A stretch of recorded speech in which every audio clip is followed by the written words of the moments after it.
Ce jour-là, la consigne était de représenter le tournage sous divers points de vue, sous différents aspects. C'était parfois compliqué car tout était en constant mouvement.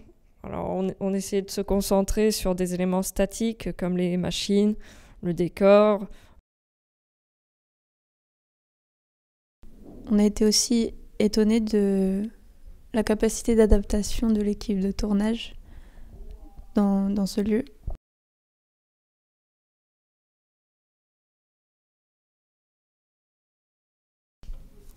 D'habitude, un cimetière, c'est assez triste, c'est plutôt morbide. Du coup, c'était déstabilisant de voir un cimetière plein de vie. Ça dénaturait un peu le lieu. Et du coup, le fait que l'ambiance soit différente, ça rendait nos dessins moins tristes, parce qu'on a quand même dessiné beaucoup de tombes.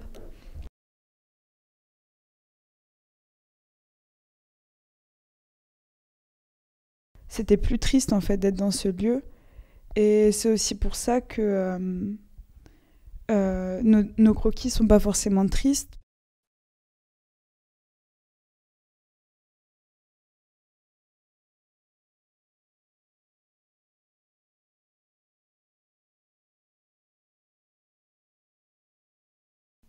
Il fallait être silencieux pendant que ça tournait.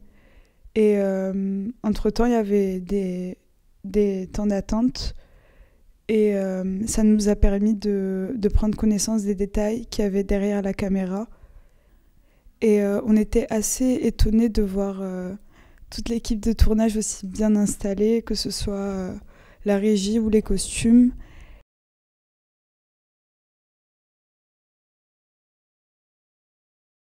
Je me suis attardée sur ce dessin parce que le point de vue était assez intéressant.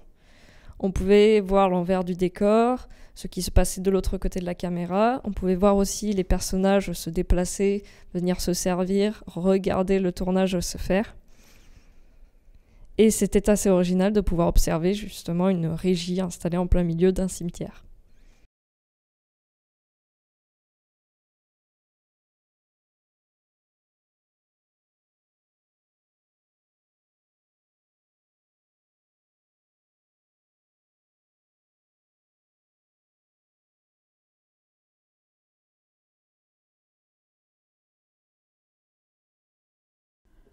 Et après se concentrer plus tard sur le tournage et la scène de commémoration avec toute la cérémonie, la Marseillaise qui était chantée, les parapluies.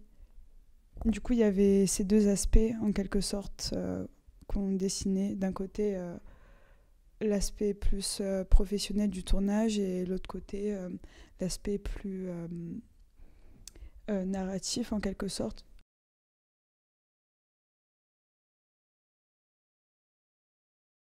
Il y avait aussi ces grandes tiges pour faire de la fausse pluie. C'était assez impressionnant puisque nous ne savions pas comment se faisait la fausse pluie. Et c'est pour ça que nous avons souvent représenté ces grandes tiges qui faisaient le contour du tournage. On a beaucoup aussi dessiné la fausse pluie parce que c'était la première fois qu'on voyait comment ça se faisait et on a trouvé ça intéressant. Ça pouvait donner du mouvement à nos dessins.